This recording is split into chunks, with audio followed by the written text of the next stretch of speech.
Voici donc ces fous de nef embarqués sur une quarantaine de bateaux au départ du barrage Vauban. Rien à voir avec une course, ici les aguerris comme les novices sont là pour le plaisir. C'est un super panorama, quoi. On traverse la petite France, on passe devant le Palais Rohan, on passe devant les institutions européennes, le port du Rhin. C'est vraiment un parcours très attrayant, quoi. Naviguer sur l'île en étant aussi nombreux était une première. Il fallait donc étudier les points d'amarrage, les passages d'écluses et partager la rivière avec Batorama.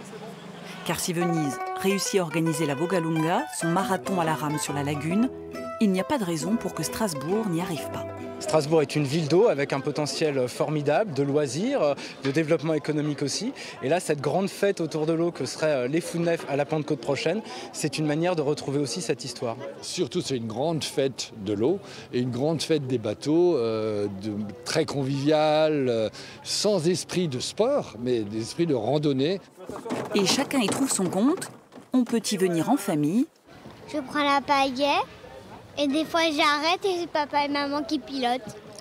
Ou alors carrément se faire des films, surtout sur une gondole canadienne du 19e siècle.